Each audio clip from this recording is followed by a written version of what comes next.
In Module 7 of the Algebra 2 for Credit Recovery course, students explore polynomial division and solving polynomials.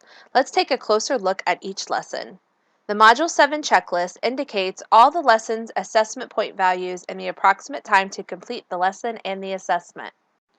At the end of the introduction lesson, students are directed to complete the pretest to assess their prior knowledge of module content. As I mentioned in the overview training, it's a best practice to encourage students to put forth their best effort on the pretest since their performance helps determine which lessons and assessments they will need to complete in the module. Lesson 7.01 explains exponential functions including growth and decay and solving exponential equations. The assessment for this lesson is a 10-question multiple choice quiz. In Lesson 7.02, students learn about evaluating logarithms and solving logarithmic equations.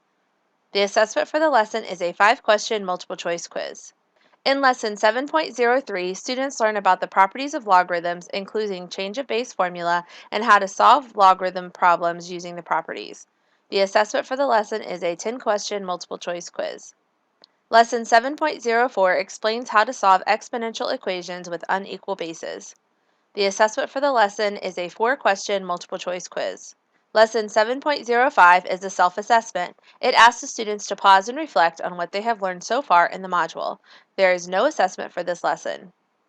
In Lesson 7.06, students learn how to graph exponential functions, identify key features, and fit functions to data. The assessment for the lesson is a 5-question multiple choice quiz. In Lesson 7.07, students learn how to graph logarithmic functions. The assessment for the lesson is a teacher-graded task. In Lesson 7.08, students learn to combine functions algebraically. The assessment for the lesson is a 5-question multiple choice quiz. Lesson 7.09 provides an opportunity for students to review major concepts before the module exam. Students then take a practice test to gauge their readiness for the module test. Lesson 7.10 directs the students to contact their instructor to complete their discussion-based assessment. In Lesson 7.11, students are directed to complete the module test.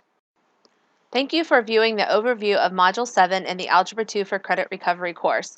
I encourage you to take time to review the assessment directions and student resources for Lesson 7.07 in detail so you're prepared to support students with that assessment.